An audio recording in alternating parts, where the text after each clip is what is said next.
Magandang araw po sa inyo, Kuya Bari. Ganoon din sa mga kasundo na walang sawang nakikinig sa inyong YouTube channel. Ako nga po pala si Jay. Kasalukuyan po, ako ay nasa edad na 46 na taong gulang. Ang kwentong aking ibabahagi po sa inyo, Kuya Bari, ay patungkol sa isang kwentong kinasasaklawan ng mangkukulam at isang baguhang albularyo. Ang istoryang hango mismo sa tunay na karanasan ng aking lolo Tasyo. Nag-aaral pa lamang noon sina Lolo Tasyo sa kolehiyo. Likas na sa kanya ang maging isang pilyong estudyante. Mahilig siyang manukso ng ibang tao at may mga oras ding umuuwi siyang may pasapasa ang kanyang mukha. Hilig niya rin kasi ang makipagsuntukan at palagi siyang napapaaway sa loob o sa labas man ng paaralan. Habang mag-isang naglalakad pa uwi, ay may lalaking estudyante ang namataan ni Lolo Tasyo sa kanilang likuran. Nakayuko ang lalaking iyon habang ang mahaba-haba nitong buhok ay nakataklob sa kanyang mata. Sa tuwing may liwanag na napapatapat sa kanyang mukha, ay agad na umiiwas ang lalaki. Noon lamang nakita ni Lolo ang estudyanteng iyon, kaya naman ay nawirduhan siya sa ikinikilos ng lalaki. Noong una ay hindi masyadong pinagtutuunan nito ni Lolo ng pansin, ngunit habang tumatagal ang paglalakad ni Lolo, napapansin niyang hindi siya nilulubayan ng lalaking ito. Patuloy lamang na nakasunod sa kanya iyon. Kaya naman ay mas binilisan pa ni Lolo ang kanyang paglalakad at pagkatapos ay agad siyang nagtago sa masukal na gilid ng kalsada. Inabangan niyang dumating ang weirdong lalaki upang pagmasdan kung ano ang binabalak nun. Sa sobrang bagal ng lalaki, bumunot muna si Lolo ng isang sigarilyo sa kanyang bag at saka sinindihan iyon. Nanigarilyo muna siya sa sobrang inip. Maya-maya lamang ay nasa tapat na niya ang lalaki. Huminto iyon sa kanyang paglalakad at inamoy-amoy ang paligid. Humakbang ang lalaki patungo sa direksyon kung nasaan naroroon si Lolo. Nang makadais ang lalaki, nakita ni Lolo Tasyo ang mukha nito. Nakaririmarim ang mukha ng lalaki na talaga namang ikinakaba ni Lolo. Agad na lumabas si Lolo sa kanyang kinatataguan at agad na sinuntok ang mukha ng lalaki. "Aswang ka siguro no? Bakit ngayon lang kita nakita dito sa lugar namin?" tanong ni Lolo habang hawak-hawak niya ang kwelyo ng lalaki. Nagpumiglas ang lalaki upang makawala siya kay Lolo. Ngunit mas hinigpitan pa ni Lolo Tasyo ang kanyang paghawak sa kwelyo nun. Kinuha ni Lolo Tasyo ang sitsiryang bawang na nasa loob ng kanyang bag. Nginuya niya iyon at pagkatapos ay idinura niya sa mukha ng lalaki. Nagpakawala ng nakakakilabot na angil ang lalaki. Nawari bang nasasaktan nito sa ginawa ni Lolo. "Ano? Magsasalita ka ba? Bakit hindi ka nagsasalita?" singhal at tanong ni Lolo sa lalaki. Ngunit imbes na magsalita ang lalaki, ay mas lalo lamang itong nagpakawala ng sunod-sunod na angil. Habang nagpupumiglas, kahit ganoon ang nangyayari, ay hindi pa rin binitiwan ni Lolo ang lalaking iyon. Nagulat na lamang siya nang kinagat siya ng lalaki sa braso. Dahil sa sobrang sakit ng kagat ay agad na nabitiwan ni Lolo ang lalaki. Tumakbo ito patawid sa kabilang gilid ng kalsada kasabay ng pagragasa ng isang malaking truck. Nasagasaan ng truck ang lalaki. Nabigla naman si Lolo sa kanyang nasaksihan at ng oras na iyon, hindi niya alam ang kanyang gagawin. Nakita niyang nakahandusay ang lalaki habang nakadilat itong nakatingin pa rin sa kanya. nangingisay at ang dugo nun ay bumaha sa kalsada. Ang truck naman na nakasagasa ay hindi man lang huminto, bagkus ay mas humarurot pa ito ng takbo. Balisa si Lolo nang tumakbo palayo sa lugar na iyon dahil baka mapagbintangan pa siya. Maswerte siya dahil walang ibang tao sa lugar na iyon. Habang tumatakbo si Lolo ay may nabangga siyang isang nakaitim na matanda. Mariin siyang tinitigan ng matanda na wari bang kinakabisado nito ang kanyang mukha. Hindi na siya humingi pa ng tawad, bagkus ay patuloy lamang si Lolo na tumakbo habang ang matanda naman ay naiwang nakatumba roon sa kalsada. Pawisan na si Lolo Tasyo sa kakatakbo at nang makarating sa bahay ay agad niyang sinarado ang pintuan nila. Nagtaka naman ang kanyang nanay sa ikinikilos ni Lolo dahil balisang-balisa ito noong umuwi. Patakbong nagtungo si Lolo Tasyo sa kanyang kwarto at pagkatapos daw ay agad niyang kinandado ang pintuan. Nang mga sandaling iyon, sinasabunutan na ni Lolo ang kanyang sarili sapagkat gulong-gulo na ang kanyang isip. Pagkatapos kuyabari ng pangyayaring iyon, nagsunod-sunod na ang kababalaghan na nangyayari kay Lolo. Sa tuwing natutulog ay bigla-bigla na lamang siyang dinadalaw ng itim na anino sa kanyang panaginip. Sa tuwing dumudulog ang gabi, nakakaramdam daw si Lolo ng takot. Kaya't ayaw na niyang matulog sapagkat kung siya ay tutulog daw, tiyak na babangungutin na naman siya. Palaging nagpapakita sa kanyang panaginip ang isang anino ng babae. Nakakatakot daw ito dahil kung minsan ay parang gusto siyang patayin ng anino. Wala mang mukha ang anino pero korting tao daw ito. Hindi batid ni Lolo kung ano ang nais ipahiwatig ng kanyang panaginip. Sadyang palaisipan sa kanya kung sino ang anino na iyon. Isang gabi, pinilit ni Lolo ang hindi matulog. Upang hindi makaramdam ng antok ay uminom siya ng 3 tasa ng kape. Subalit kahit anumang pigil niya sa kanyang gawin ay tila ba may bumubulong sa kanyang mga tenga. Wari bang may humihila kay Lolo patungo sa kanyang kama. Kalaunan ay napapapikit na lamang si Lolo at natatagpuan na lamang niya ang kanyang sarili sa loob ng kanyang panaginip. Napapanaginipan niya ang kanyang sarili na naroroon sa loob ng isang silid na purong itim.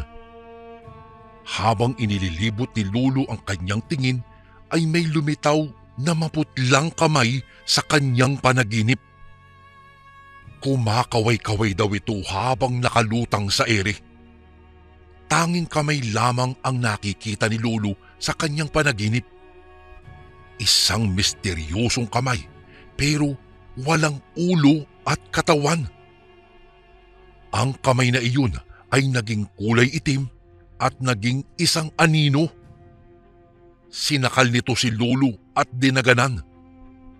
Dahil sa nakakakilabot na panaginip ay binangungot na tuloy si Lolo. Sigaw ng sigaw si Lolo sa kanyang panaginip pero tanging siya lamang ang nakakarinig ng kanyang sigaw. Pilit niyang ginagalaw ang kanyang katawan pero hindi niya magawa. Buong akala ni Lolo ay mamamatay na siya pero mabuti na lamang at bigla siyang nagising. Pawis na pawis siyang bumangon habang ang kabog ng kanyang dibdib ay sukdulan ang bilis. Napatingin siya sa orasan upang tignan kung anong oras na. Nagulat siya nang malamang hating gabi pa lang. Kung kaya't ang ibig sabihin ay mahaba pa ang gabi kaya kailangan niyang matulog ulit. Nagpigil na naman si Lolo ng antok. Kumuha siya ng sigarilyo at nilibang ang kanyang sarili. Nagawa niyang hindi makatulog ng gabing iyon at nang sumapit ang umaga ay saka lamang siya bumawi ng tulog. Baka sa mukha ni Lolo ang hirap na kanyang dinadanas gabi-gabi. Nanlaki ang kanyang eyebags at hindi na rin siya pumapasok. Palagi siyang napapagalitan ng kanyang mga magulang dahil sa kakaibang ikinikilos niya. Pagkatapos nilang maghapunan, nang minsang inutusan si Lolo na maghugas ng mga pinggan, ay may natanaw siyang kakaiba sa labas ng kanilang likod bahay. Yari lamang kuyabari sa kawayan ang kanilang banggerahan at lababo, kaya naman ay kitang-kita ni Lolo kung may tao ba sa labas ng kanilang bahay. Napansin ni Lolo Tasyo ang isang babaeng nakasuot ng itim na nakatayo doon sa likod bahay nila. Imbis na mapadali ang paghuhugas niya ng pinggan, ay mas natatagalan siya dahil mariing niyang tinititigan ang kakaibang figura ng tao na nasa labas. Kumuha si Lolo ng flashlight at lumabas siya sa kusina upang tignan kung sino ang babae na kanyang nakita.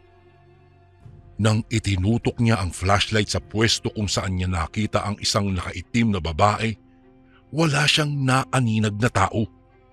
Tanging kaluskos na lamang sa loob ng sagingan ang kanyang naabutan.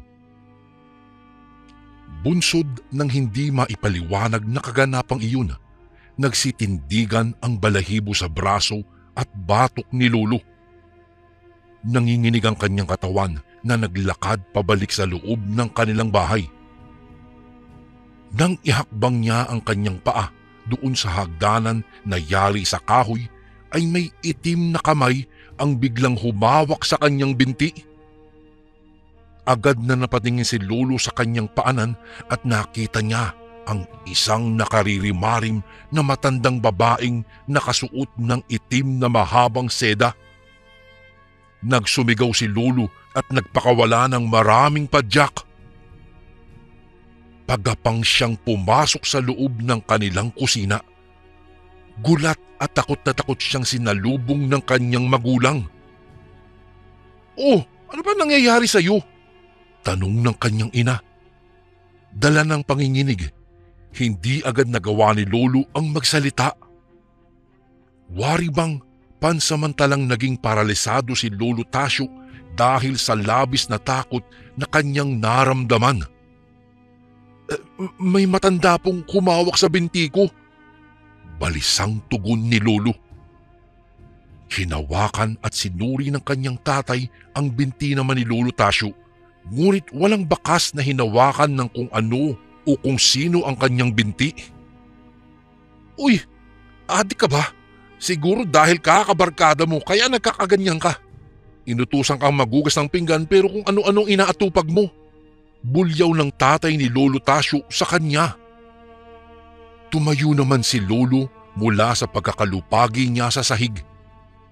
Pilit siyang naglakad pabalik sa lababo kahit pa na malakas ang kabog ng kanyang dibdib.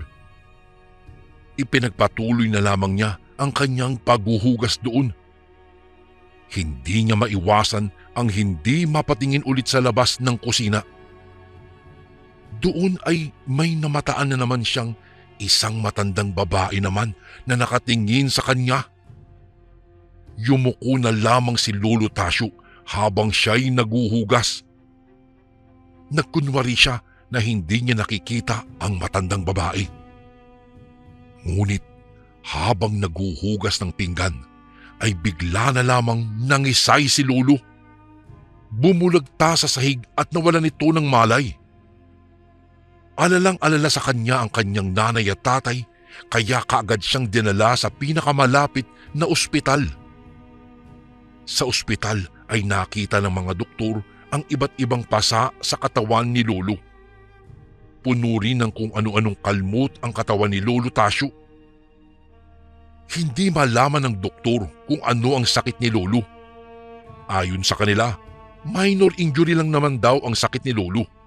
Maayos naman daw ang kondisyon ng ulo ni Lolo, puso at maging ang kanyang dugo. Marahil, bunsod raw iyon ng pakikipagsuntukan ni Lolo dahil mahilig nga siya sa pakikipagbasag ulo. Niresetahan lamang ng doktor si Lolo at hindi nagtagal ay nakalabas na sila ng ospital. Maayos namang uminom si Lolo ng gamot niya na nireseta ng doktor, ngunit imbis na gumaling ay mas lumala lamang ang sugat at mga pasa nito sa katawan niya.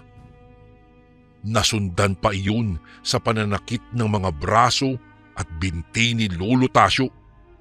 Tila bang may kung anong tumutusok daw sa kanyang katawan. Madalas din na nararamdaman ni Lolo Tasyo na parang binabali daw ang kanyang braso at mga binti. Kaya humantong nga sa pamamaga ang kanyang braso at binti, kaya hindi na magawa ni Lolo ang makapaglakad ng maayos. Palagi na lang siyang nakaratay sa higaan. Dahil doon, naisipan ng kanyang mga magulang na ibalik si Lolo sa ospital. Ngunit mas lalo lamang na lumala ang sakit ni Lolo Tasyo. Ang kanyang mga kuko ay tila nangitim na parang mabubulok pa. Natuklapan din ang mga labi ni Lolo na wari bang naaagnas. Kahit hirap na si Lolo sa iniinda niyang sakit, hindi pa rin talaga matukoy ng mga doktor kung ano ang nangyayari sa kanya. Pinagpasapasahan na siya ng mga ospital, ngunit kahit na sino, hindi nagagawang ibalik sa dati ang pangangatawan ni Lolo. Halos maubos na ang pera na ipon ng kanyang nanay at tatay, pero hindi pa rin gumagaling si Lolo. Sa sobrang mahal ng mga binibili nilang gamot ay halos naubusan na sila ng pera. Ang sana'y pera na pambili nila ng bigas at ulam ay napupunta lamang sa pagpapagamot kay Lolo. Hanggang sa humantong na lang sa punto na gusto na lamang mamatay ni Lolo. Isang gabi, habang nagpapahinga siya sa kanyang kwarto, naisipan ni Lolo na wakasan na ang sarili niyang buhay. Hindi niya kasi kaya na tignan na nahihirapan ng kanyang mga magulang nang dahil lamang sa sakit niya. Inabot niya ang blade na naroon sa munting mesa na nasa kalapit ng kanyang higaan. Akma na sanang hihiwain ni Lolo ang kanyang pulsuhan nang biglang humangin ng malakas. Kumalabog ng malakas ang bintana. Sa sobrang lakas ng hangin, nabuksan iyon. Gusto mang isarado ni Lolo ang bintana, pero hindi na niya magawa dahil nahihirapan na siyang tumayo. Nabitiwan na lamang ni Lolo ang blade at bumagsak iyon sa sahig. Agad na pumasok patungo sa kanyang kwarto ang ina ni Lolo. Nais lamang nitong tignan kung ano ang nangyari. Nang dumating siya sa kwarto, agad na napasigaw ang nanay ni Lolo Tasyo. Naapakan kasi nito ang blade na naroon sa sahig. Halos maputol ang hinliliit na daliri sa paa ng nanay ni Lolo Tasyo. Nakatayo kasi ang blade sa pagitan ng sahig. Kumalat tuloy sa sahig ang dugo ng kanyang ina. Agad namang rumisponde ang tatay ni Lolo at mabilisang ginamot ang sugat ng kanyang ina. Dahil doon, napagalitan si Lolo dahil sa pagiging pabaya nito sa kanyang mga gamit. Huminto naman kaagad ang pagdurugo ng sugat doon sa paa ng nanay ni Lolo. Pagkatapos po ng pangyayaring iyon, Kuya Bari, ay muling nangisay si Lolo at pinagpawisan ng sobra. Kahit malamig ng mga oras na iyon, ay labis-labis ang butil-butil na pawis na lumalabas sa kanyang katawan. Gulong-gulo na ang kanyang nanay at tatay at hindi na nila malaman kung ano ang kanilang gagawin. Isa sa nakikita nilang alas upang mabigyang lunas ang kanilang anak ay ang kumonsulta na sa mga albularyo. Noong una ay nagdadalawang isip pa sila dahil baka mas lalo lamang na lumala ang sakit ni Lolo Tasyo. Natatakot ang mga magulang ni Lolo na baka perahan lamang sila ng mga albularyo. Natatakot silang sumugal sa mga bagay na wala namang kasiguraduhan. Ngunit ganun pa man, itinuloy pa rin nila ang magtungo sa pinakamalapit na kilala nilang albularyo. Unang isinagawa ng albularyo na kanilang nalapitan ay ang pagtatawas. Tinawas nito si Lolo Tasyo Cuyabari upang malaman kung anong masamang elemento ang nagbigay kay Lolo ng pambihirang sakit. Naghanda ng palangganang may tubig ang albularyo. Matapos lagyan ng tubig, ay nagsagawa ng ritual ang albularyo habang hawak-hawak ang noo ni Lolo Tasyo. Nagsindi ito ng kandila. Itinapat nito sa gitna ng palangganang may lamang tubig ang kandilang hawak-hawak niya. Ang bawat kandilang natutunaw ay bumabagsak sa tubig hanggang sa marahang nakabuo ito ng isang imahe. Nagkorting tao ang nabuo ng mga tunaw na kandila. Maya-maya'y naging kulay itim iyon at mababakas na isang babae ang nasa imahe nun. Kinilabutan si Lolo Tasyo dahil muling nagunita sa kanyang isipan ang babaeng nakaitim na palagi niyang nakikita noon. Malakas na malakas ang kutob ni Lolo na ang babaeng nakita sa pagtatawas ay ang matandang babae na tumatakot sa kanya. Isang nakaitim na matandang babae. Isang mangkukulam ang may kagagawa ng sakit mo, iho. Litanya ng albularyo habang nakapikit ito. Nagimbal naman si Lolo Tasyo at ang kanyang mga magulang sa kanilang nalaman. Kalokohan, hindi ako naniniwala sa mga mangkukulam. Makabuti pang dalhin ko na lamang itong si Tasyo sa ospital. Singhal ng tatay ni Lolo Tasyo. Niyaya nito sina Lolo na umalis na sa bahay ng albularyong iyon. Sumunod naman ang nanay ni Lolo maging si Lolo Tasyo. Subalit nang sila ay palabas pa lamang sa pintuan ng bahay ay agad silang pinigilan ng albularyo. Wag na wag kayong magpupunta ng ospital. Mas lalong lalala ang sakit niya. Wag na wag niyong patutulukan ng gamot ang anak ninyo dahil baka ikamatay niya lang iyan. Nakadilat ang matang turan ng albularyo. Naggalit ito sa mga magulang ni Lolo Tasyo dahil napag-alaman niyang dinala pala sa ospital si Lolo. Iyon pala, Kuya Bari, ang dahilan kung bakit mas lumala pa ang sakit ni Lolo. Mabuti na lamang at hindi pa tinurukan ng mga gamot si Lolo sa mga ospital na kanilang napuntahan. Apo, sino po yung mangkukulam? Kilala niyo po ba? Paano natin maaalis ang kulam niya? Sunod-sunod na pagtatanong ni Lolo. Sabik na sabik siya kasi na gumaling na. Kaya kong magpaalis ng mga kulam. Pero sa ngayon, hindi ko alam kung makakaya ko pa ba. Nararamdaman ko kasing malakas ang mangkukulam na kumulam sa iyo. Isang batikang mangkukulam ang kumukulam sa iyo, iho. Mahirap siyang kontrahin. Ramdam na ramdam ko ang galit niya. Galit na galit siya sa iyo. Saad ng albularyo sa kanya. Dahil doon, Kuya Bari, napaisip si Lolo kung ano ang kanyang nagawang kasalanan. Hindi niya batid kung sino ang nagpakulam sa kanya. Lalo na at napakaraming nakabangga si Lolo noong hindi pa siya nagkakasakit. Kung kaya't napagpasyahan ng albularyo na pauwiin muna sina Lolo Tasyo.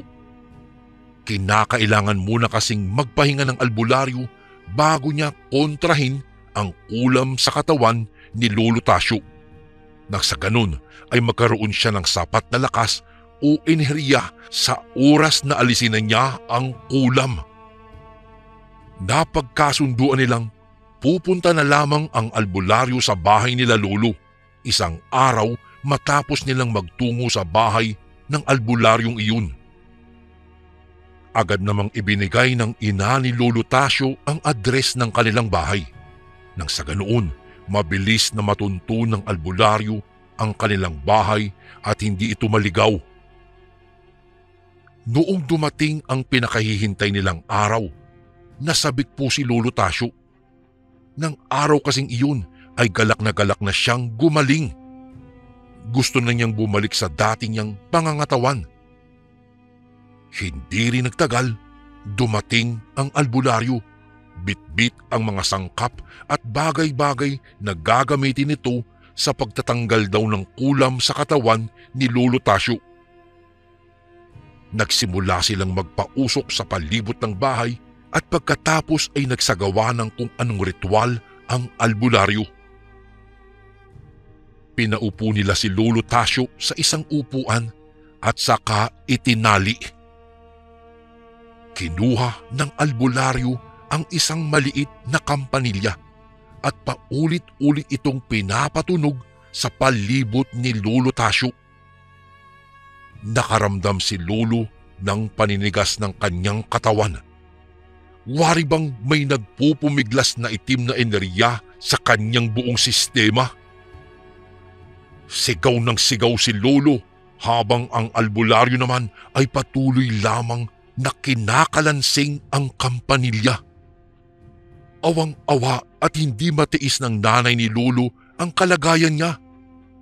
Gusto nitong pigilan ang albularyo, ngunit mahigpit siyang hinawakan ng kanyang asawa. Maya-maya lamang ay may itim na usok ang biglang lumitaw sa loob ng bahay. Nagpaikot-ikot ito, Kuya Bari, sa katawan ni Lolo at pagkatapos noon ay tumama ito sa dibdib ng albularyo.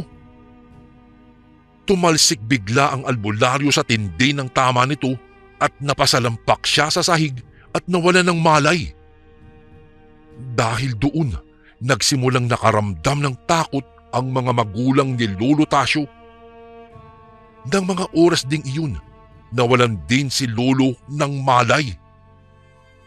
Ayon sa mga magulang ni Lolo, ay muling nagising ang albularyo at sinabi nitong malakas talaga ang kalaban nilang mangkukulam.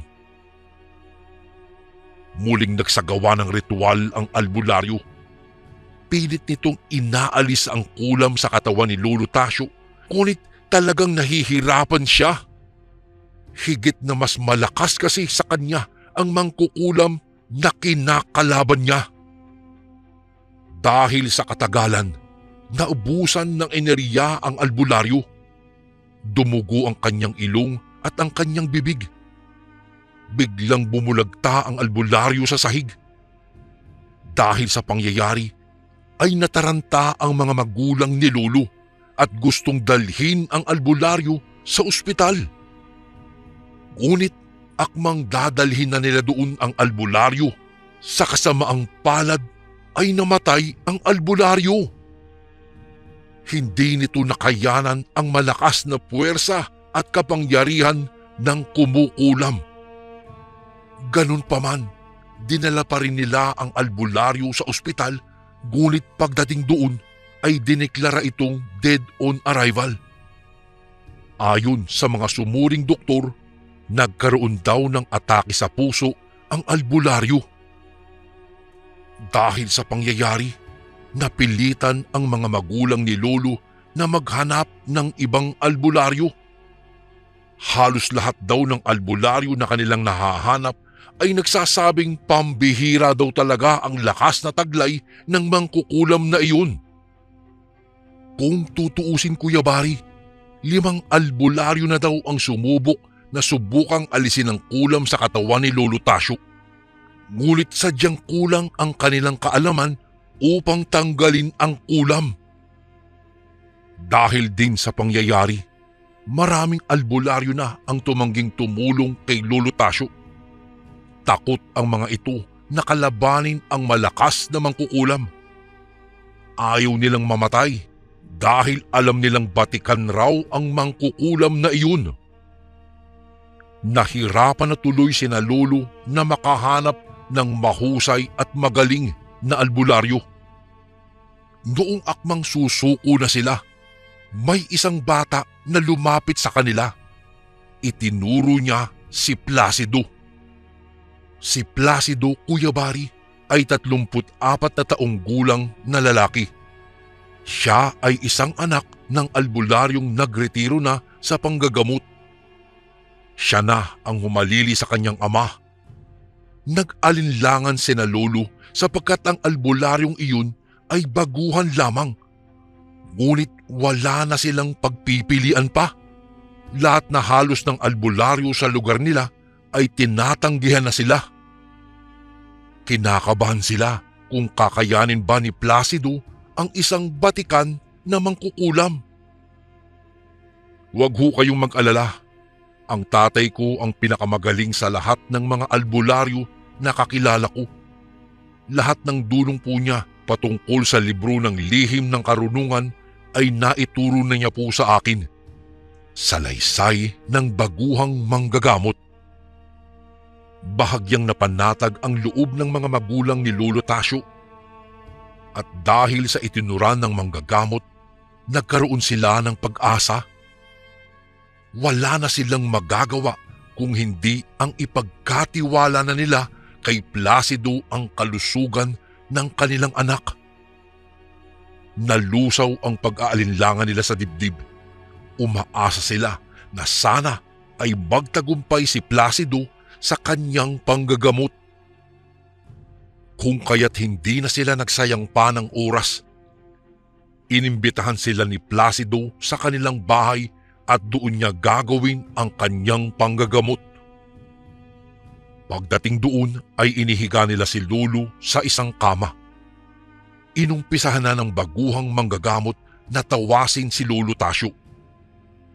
Kagaya ng mga naunang manggagamot, isang mangkukulam na itim din ang nabuo ng bawat patak ng kandila. Nagtirik ang albularyo ng mga kandila sa pintuan at bintana, maging sa palibot ng kama na kinahihigaan ni Lolo Tasio. Pinausukan nito ang buong bahay. Pagkatapos noon ay ibinuga ng manggagamot sa katawan ni Lolo Tasio ang ilang usok. Hinawakan ni Placido ang palad ni Lolo upang magsagawa ng paghuhula. Kailangan kong alamin ngayon kung sino ang mangkukulam na kumukulam sa iyo. Nang sa ganoon, mabilis kong makontra ang kanyang itim na ritual. Usal ng batang albularyo. Pumikit siya habang ang kanyang mga palad ay nakadapo sa palad ni Lolo Tasio. Noong una, nahirapan ang albularyo na alamin ang pinanggagalingan ng itim na enerhiya sa katawan ni Lolo. Ngunit nang maglaon, natuntun ng kanyang balintataw kung sino ang mangkukulam. Pumikit ito at biglang nagsalita. Si Rosalinda. Si Rosalinda ang kumukulam sa iyo. Singhal ng albularyo at isinulat nito sa isang antigong papel ang pangalan ng mangkukulam na si Rosalinda. Hindi batid ng batang albularyong si Placido na nangkukulam pala si Rosalinda. Ayon kasi sa pagkakaalam ni Placido, si Rosalinda ay isang puting mangkukulam. Kaya hindi niya lubos akalain na magagawa nitong magpasanib sa itim na salamangka. Galit. Galit ang nakikita kong dahilan kung bakit kanya kinukulam. Ano bang kalukuhan ba ang ginawa mo? Bakit mo pinatay ang apo ng mangkukulam na si Rosalinda? Galit na tanong ni Placido. Hinang-hina at hindi na alam ni Lolo Tasio ang kanyang gagawin ng mga oras na iyon. Hindi niya akalaing ganoon pala kahusay ang albularyong ito. Maging ang kanyang mga magulang ay nabigla na lamang sa kanilang mga narinig mula sa baguhang albularyo. Pilit nilang kinumbinsi si Lolo na paaminin sa ginawa nito. Hanggang sa pinilit ni Lulu ang magsalita. Sinabi ni Lolo Tasyo na may napagkamalan siyang aswang noon. Isang lalaki na noon niya lang nakita sa kanilang lugar. Isinalaysay niya kung papaano humantong na nasagasaan ang lalaking iyon ng truck. Umiiyak si Lolo Tasyo na inilahad sa albularyo at sa kanyang mga magulang na hindi siya ang pumatay sa lalaki. Mariin niyang kinumbinsi ang albularyo at ang kanyang mga magulang na nasagasaan ito ng rumaragasang truck. Inamin din niya noong oras na iyon ay may nakasalubong siyang matanda, isang babaeng nakaitim. Kinumpirma naman ng manggagamot na ang matandang nabanggit ni Lolo ay iyon daw si Rosalinda, ang batikang mangkukulam. Kilala ito sa pagiging mahusay at mabait na manggagamot. Marahil ay napagkamalan nitong si Lolo Tasyo daw ang pumatay sa nasagasaan niyang apo, kaya naman ay napag-initan niya si Lolo. Galit ang nagtudyo sa kanya kung bakit siya naging masamang mangkukulam. Iwinasiwas ng albularyo ang kanyang palaspas upang tulungan si Lolo Tasyo bago pa mahuli ang lahat. Sukdulan nitong ginamot si Lolo gamit ang dulong nito mula sa libro ng karunungan. Ibinuhos ng bagong albularyo ang kanyang buong lakas. Magawa lamang niya na mabira ang itim na kapangyarihan ng batikang mangkukulam. Napaluhod na ang albularyo sa sahig dahil nararamdaman niyang kinakalaban siya ng mangkukulam. Bagamat baguhan pa lamang si Placido sa larangan ng panggagamot, marami naman siyang alam na natutunan niya sa kanyang ama. Halos umangat na sa ere ang katawan ni Lolo Tasyo. Mabuti na lamang nakatali siya sa kanyang kinahihigaan. Ang ilang mga kandila ay muntik nang mamatay sa bigat ng enerhiya sa paligid. Sigaw lang siya ng sigaw at ramdam na ramdam daw ni Lolo Tasyo ang paghihirap ng mga sandaling iyon. Sa katagalan, nagawang talunin ng baguhang manggagamot ang itim na kapangyarihan ng batikang mangkukulam. Maya-maya'y nawala ng balay si Placido sapagkat halos maubos na ang kanyang buong lakas. Naramdaman ni Lolo na bahagyang bumuti ang kanyang pakiramdam. Pinunasan ng kanyang ina ang butil-butil na pawis ni Lolo. Agad namang nilapitan ng ama ni Lolo ang bumagsak na albularyo. Ang buong akala nila ay hindi makakaligtas ang albularyo, subalit malaki ang kanilang pasasalamat dahil matagumpay itong nakaligtas. Nabasag na rin sa wakas ang kulam sa katawan ni Lolo Tasyo. Nang mga sumunod na araw, nagpasya silang puntahan ang kubol ng mangkukulam na si Rosalinda. Sinamahan sila ni Placido na magtungo sa lugar upang humingi ng tawad, ngunit wala na roon ang batikang mangkukulam. Tanging nadatna nila ay ang duguang damit na nakasampay sa labas ng bahay ni Rosalinda. Naging isang malaking leksyon kay Lolo ang kaganapang iyon, Kuya Bari. Dahil po sa nangyari, binago ni Lolo Tasyo ang kanyang pag-uugali. Naging mabuti na siya sa lahat ng taong kanyang nakakasalamuha araw-araw. Ayaw na niyang muling maranasan pa ang pasakit na ginawa sa kanya ng batikang mangkukulam. Dito ko na po tatapusin ang aking kwento, Kuya Bari. Sana po ay nagustuhan ninyo at mapili niyo pong basahin ito sa mga darating na araw. More power po sa Ang Sundo Horror Stories. Lubos na gumagalang, Jay.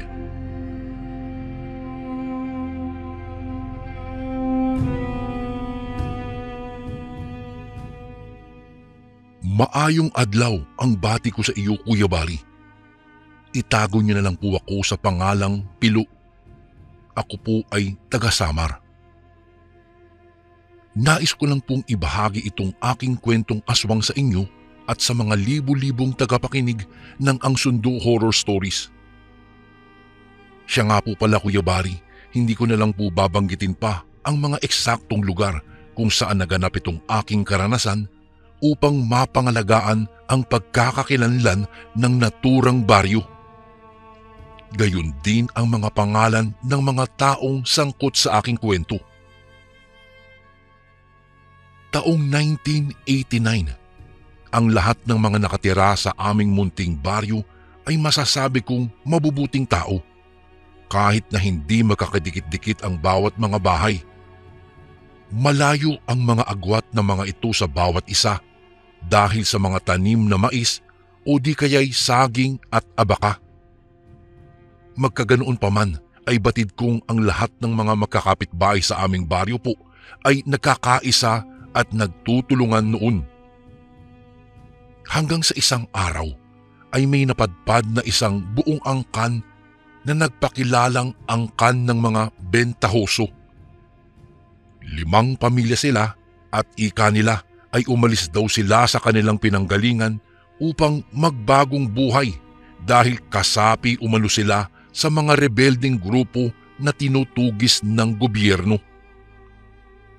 Ayaw daw nilang maubos ang kanilang angkan sa mga bala ng mga sundalo.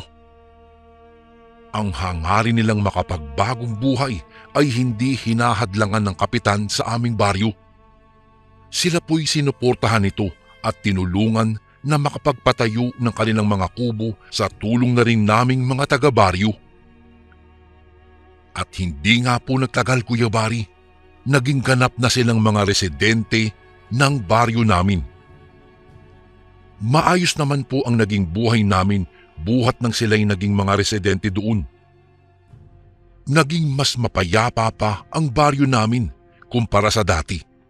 Gawa ng wala ng mga taga-kabilang baryo ang naghahari-harian sa tuwing dumadayo, gawa ng takot sila sa angkan ng mga bentahoso. Bukod kasi po sa malaki ang mga katawan ng mga lalaking bentahoso, ay malalakas din sila. Lalong-lalo na si Apo Kaiko na siyang pinakamatanda sa kanila.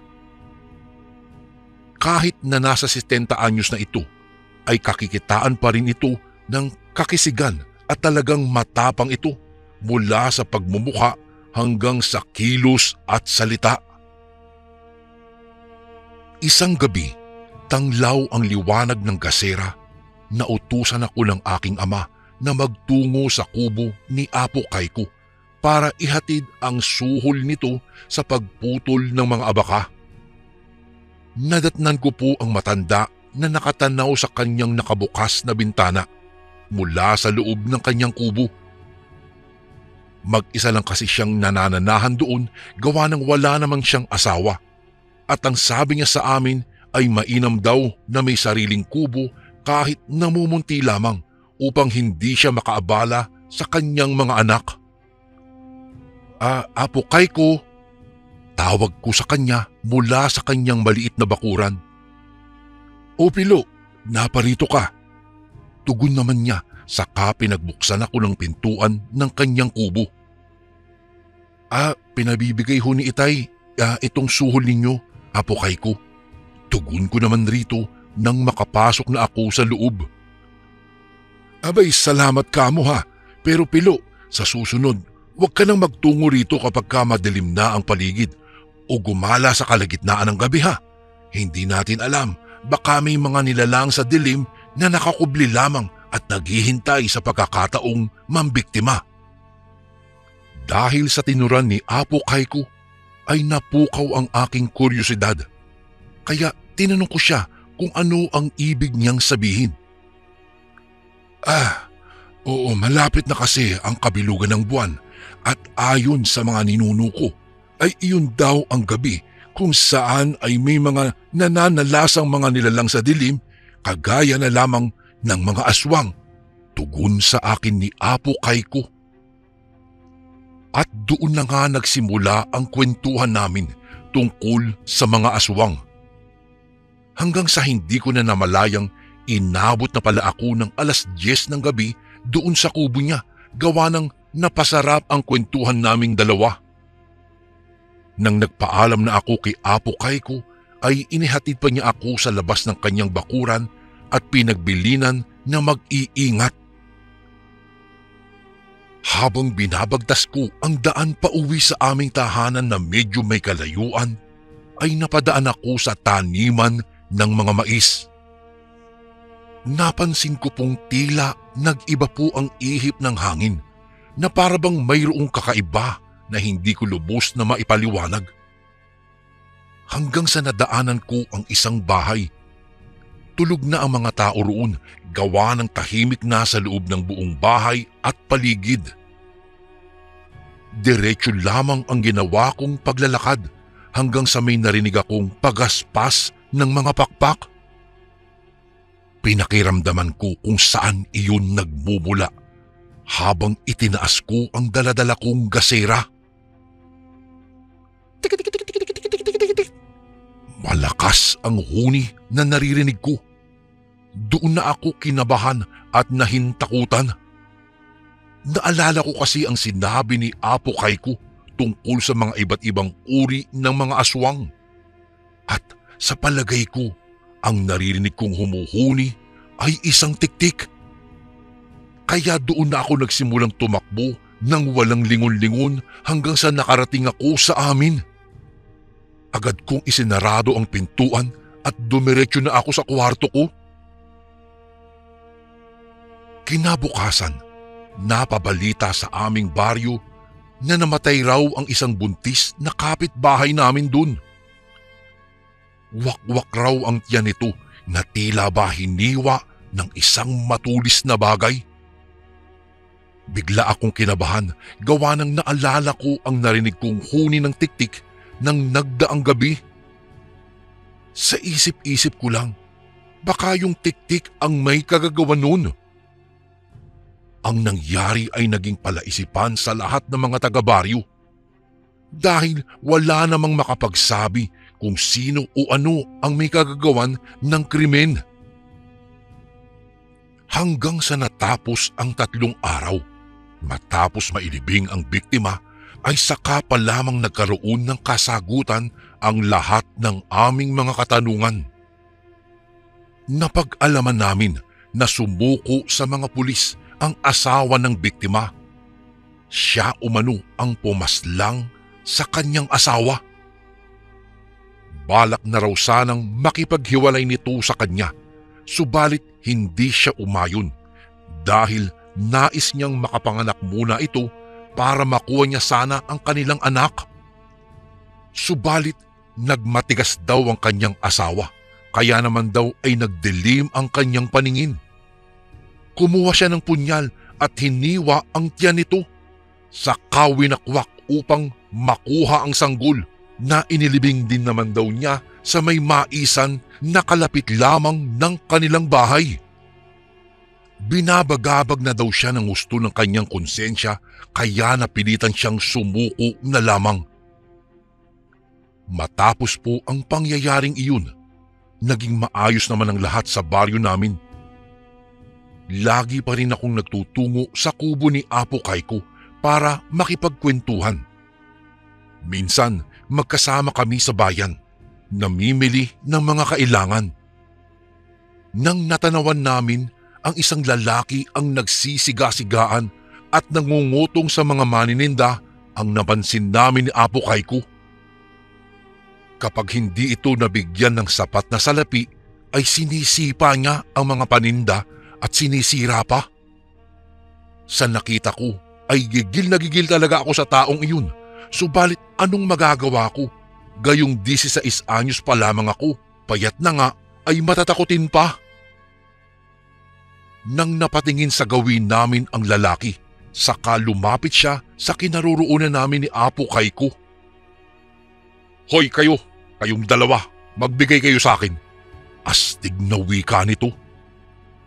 Sa sinabi po niya, Kuya Bari, ay napaatras ako at nasipat ko na sinenyasan ako ni Apo Kayko na tumabi, saka ibinigay niya sa akin ang bitbit niyang bayong na pinaglalagyan ng aming pinamili. "Hoy tanda, bingi ka ba? Sabi ko, magbigay kayo sa akin para hindi kayo samain."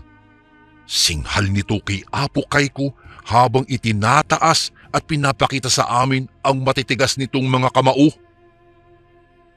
Sa ginawa ng lalaki ay hindi ko nakitaan si Apo Kayko ng kahit anong pagkasindak. Mabilis ang ginawa niyang pagkilos at sa isang iglap lamang ay hawak na niya ang kamao ng lalaki. Hinawakan niya ang braso nito at binali. Mabilis din niya itong nasakal at kitang-kita ko ang pag-angat ng mga paa ng lalaki mula sa lupa, tanda ng lakas ni Apo Kayko. Saka malakas niyang ibinalibag ito sa lupa, isang dipa mula sa kinaroroonan namin.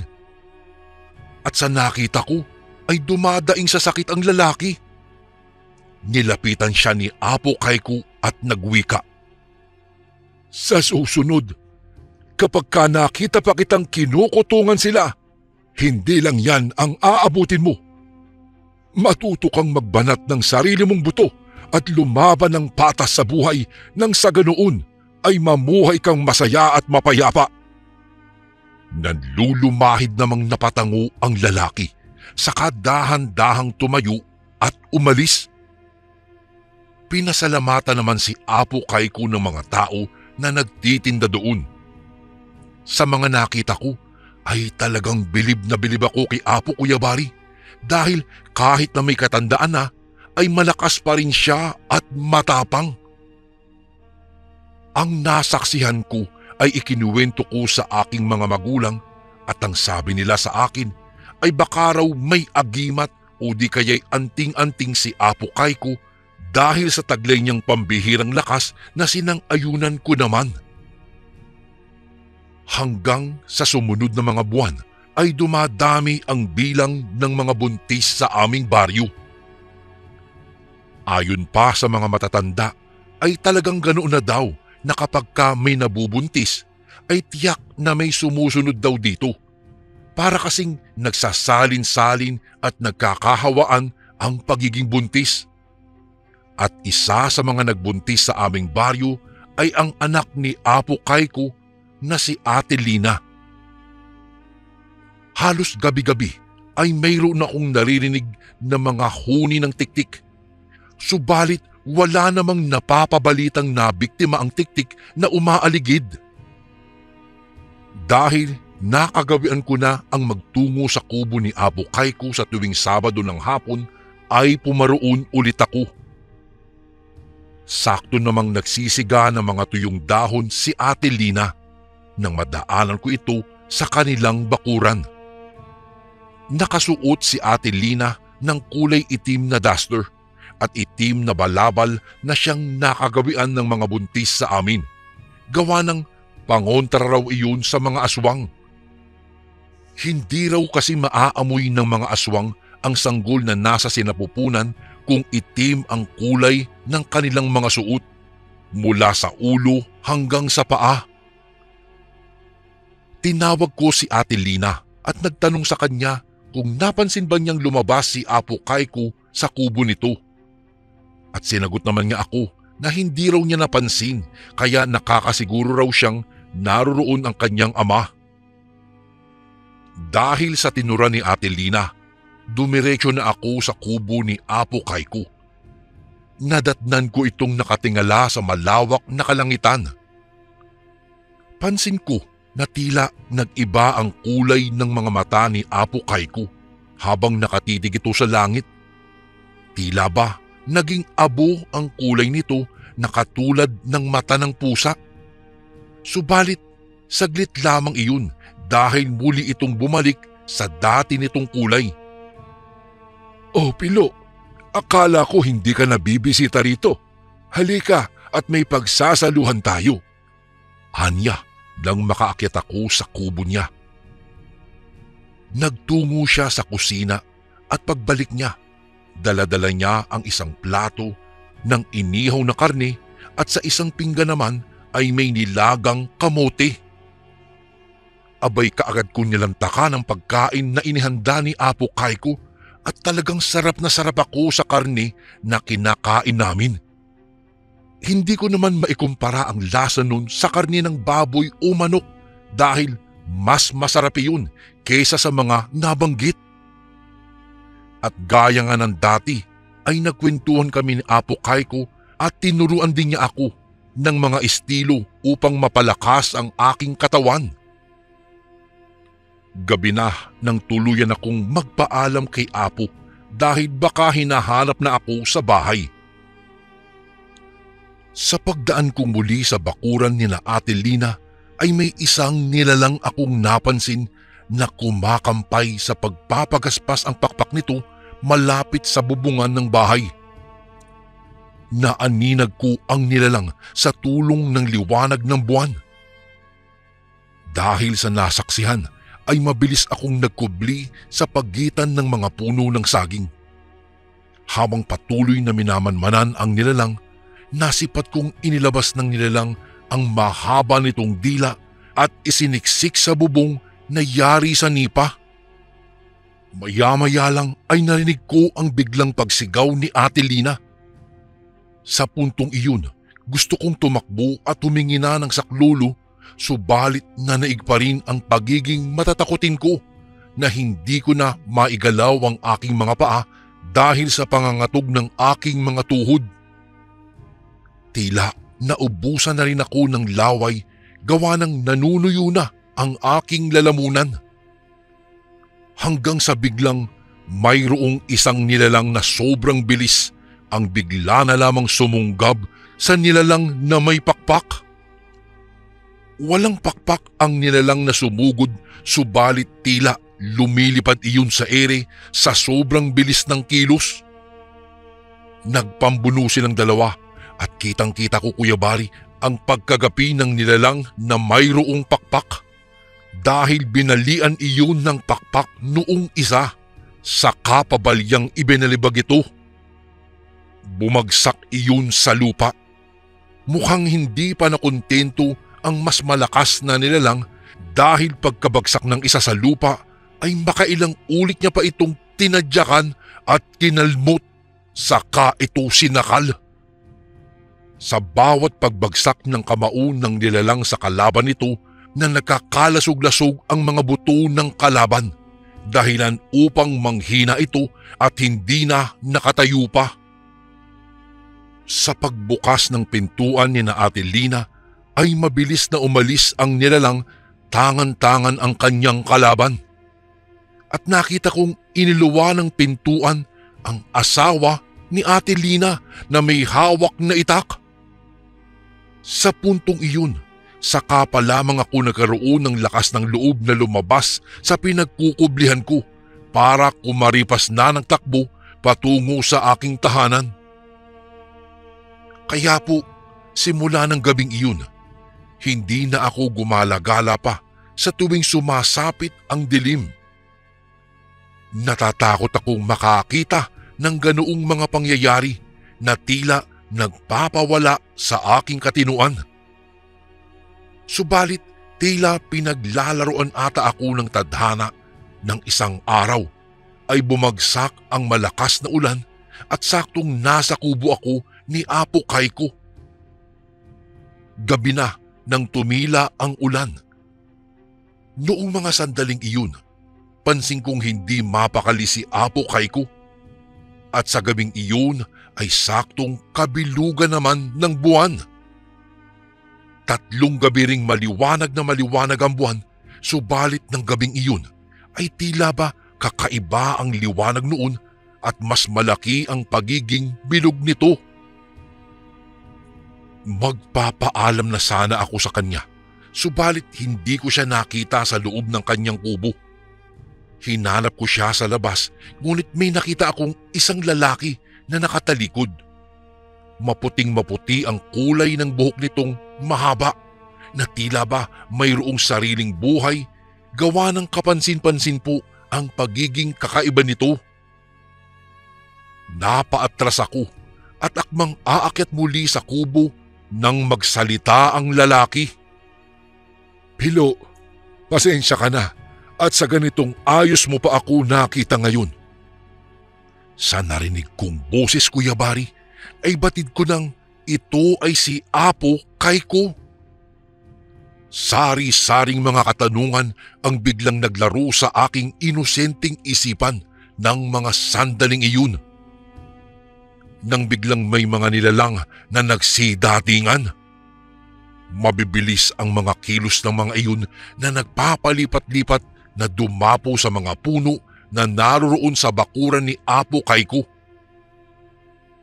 Noong sumayad ang mga paa nila sa lupa, nasipat kong mabuti ang kanilang mga anyo. Mga mababalahibong nilalang na may buhok na kulay abo. Subalit pagkatipo nila sa harapan ni Apo Kaiko ay biglang nagbago ang kanilang mga anyo. Nag-anyong tao ang mga ito at ang buhok nila ay naging mahaba na kasing kulay ng buhok ni Apo Kaiko na sa mga sandaling iyon ay naging kulay puti. Sabay-sabay silang yumuko sa harapan ni Apo Kaiko na parabang nagbibigay pugay sa isang pinuno. Ay, humayo kayo! Narinig kong tura ni Apo sa mga nilalang na bagong dating. At bigla na lamang naging isa ang kanilang paningin sa akin. Nabanaag ko ang kakaiba nilang mga mata at nang ngumisi sila ay lumabas ang kanilang mga matutulis na ngipin na maihahalin tulad sa mga ngipin ng isang lagari. Ang kanilang mapupulang mga mata ay tila nagbabadya ng panganib. Dala ng takot ay hindi kaagad ako nakakilos. Akmang susunggaban na sana ako ng isa nang pigilan ito ni Apo Kaiko. Hindi siya ang magiging alay. Nito at natigilan ang nilalang sa ginawa nitong pagkilos. Ang mabalasik nitong anyo ay tila ba biglang naglaho. Halina kayo, sundan ninyo ako at ituturo ko sa inyo ang magiging pagkain ninyo. Dagdag pa niya sa mga ito na kaagad namang tumalima. Pilo, huwag kang mabahala. Dumito ka lang muna sa kubot hanggat hindi pa ako nakakabalik upang maiwasan mo ang panganib. Ang bilin sa akin ni Apo Kaiko bago sila tuluyang nawala sa dilim. Sa pag-alis po nila, Kuya Bari, ay siya ring pagkukumbahog kong makalayo roon. Noon ay tila sumagi na sa imahinasyon ko ang aking mga nasaksihan. Ang madalas na ikuwento ni Apo Kaiko sa akin na mga aswang na kung tawagin ay gabunan, ay sa wakas ay nasilayan ko na rin ng personal. At hindi lamang iyon ang nakaagulantang, gawa ng si Apo Kaiko pala ay isa sa kanila. Mabilis kong nilisan ang kubo niya at binaybay ang daan pauwi sa aming bahay. Rinig na rinig ko pa ang mga pag-alulong ng mga aso sa kalaliman ng gabi. Napatda na lamang ako nang may biglang humambalang na nilalang sa aking dinaraanan. Isang mabalahibo at mabalasik na nilalang na mayroong mapupulang mga mata ang humarang sa akin. Nakangisi ito na tila ba sabik na makakain ng tao. Sa tindi po ng takot ko noon, napaiyak na lamang ako dahil ramdam ko ang malalagkit nitong mga laway sa aking braso nang biglang hinawakan niya ito sa kainamoy-amoy, sabay dinilaan pa. Sa wari ko ay hahablutin na niya ang braso ko, kaya ipinikit ko na lamang ang aking mga mata nang biglang may sumugod sa kanya. Isang lalaki na mayroong maputi at mahaba na nakalugay na mga buhok. Nagpambuno silang dalawa hanggang sa magapi ang nilalang na mabalahibo. Bago ito tuluyang lumayo, ay dinuraan pa niya ang lalaking may puting buhok. Subalit, hindi na iyon pinansin pa ng lalaki dahil lumapit ito sa kinaroroonan ko. "Hello, ayos ka lang ba?" tanong ng lalaki sa akin, at saka doon pa ako natauhan ng husto. Si Apo Kay ko pala iyon.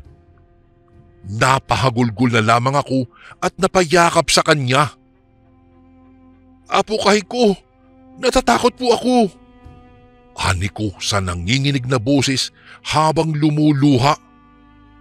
"Huwag kang mag-alala, hindi na sila babalik pa," tugon naman niya sa akin, saka dinala ako sa kanyang kubo. Ayon pa kay Apo Kay ko, ay mga aswang na gabunan daw ang nakita ko. Dati niya itong mga alagad nang siya pa ang namumuno sa kanila. Subalit itinakwil siya ng mga kauri nila noong nalaman nilang itinigil na niya ang pagkain ng sariwang laman ng tao, gawa ng umibig pala siya sa isang normal na tao. Ayon pa sa kanya na minsan lamang daw nakain ng karne ng tao ang kanilang uri. Maaaring 1 o 2 beses lamang sa loob ng 1 taon.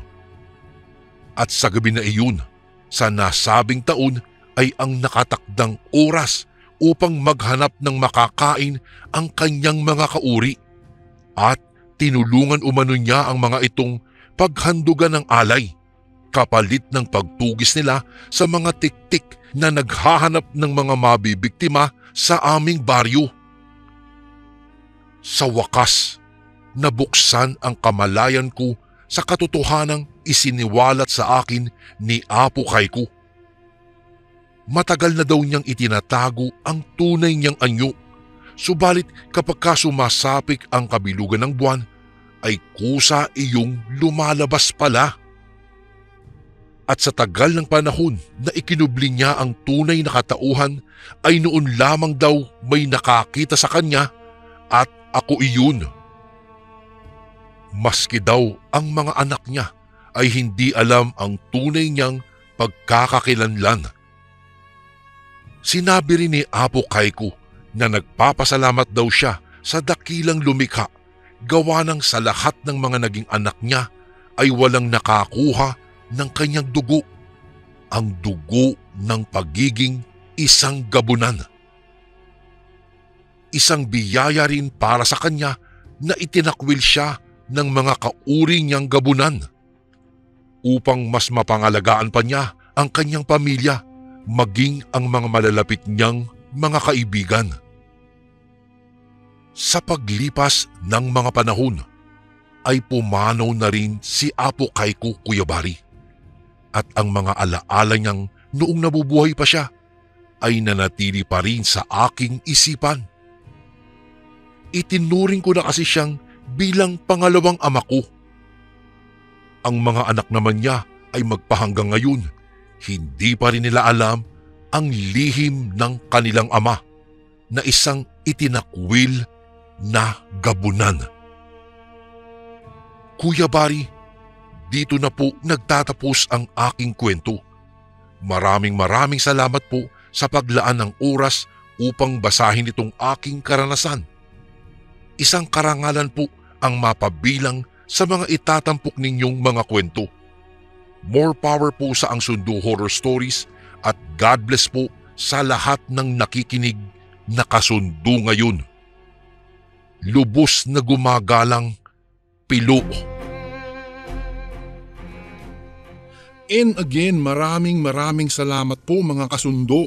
Don't forget to subscribe and i-click nyo lang po yung bell na button para updated po kayo sa mga upcoming videos namin na paparating. Maraming salamat po ulit. God bless and ingat po lagi dyan. Ito po si Kuya Bari at ako ang Sundo.